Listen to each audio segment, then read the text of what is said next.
मरते इंसान सबसे पहले क्या देखता है? क्या सच में यमदूत आते हैं?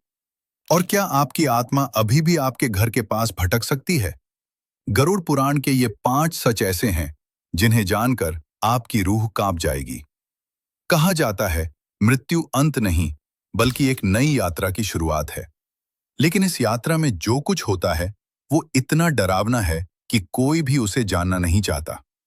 गरुड़ पुराण में मृत्यु के बाद की पूरी कहानी बताई गई है।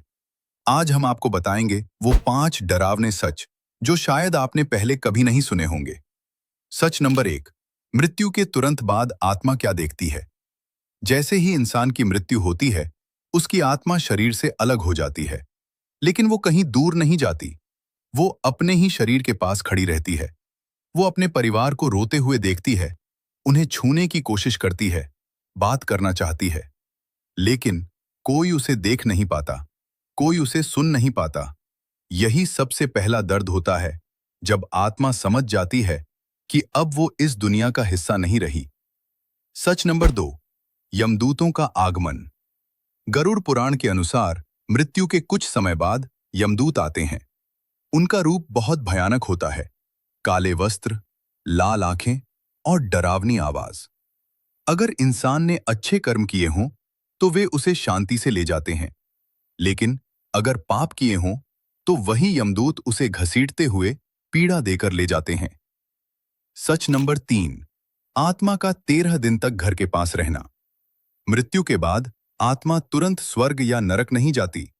वो करीब 13 दिन तक अपने घर के आसपास ही रहती है। वो देखती है कि उसके जाने के बाद क्या हो रहा है, कौन उसे याद कर रहा है, कौन सिर्फ दिखावा कर रहा है, और इसी दौरान उसे अपने कर्मों का एहसास भी होने लगता है। सच नंबर 4। नरक की भयानक सजाएं। गरुड़ पुराण में नरक की सजाओं का वर्णन बहुत ही डरावना है। जिसने जैसे कर्म किए होते हैं, उसे वैसी ही सजा मिलती है।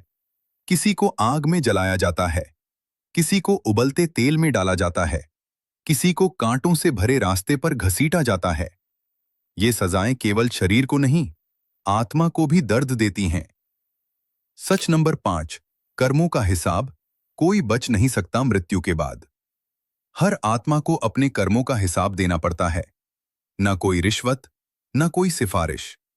हर अच्छे और बुरे कर्म का पूरा लेखा जोखा होता है, और उसी के आधार पर तय होता है कि आत्मा स्वर्ग जाएगी या नरक। तो ये थे गरुड़ पुराण के 5 डरावने सच। अब सवाल ये है, क्या हम अपने कर्म ऐसे कर रहे हैं कि हमें उस यात्रा में शांति मिले या सजा?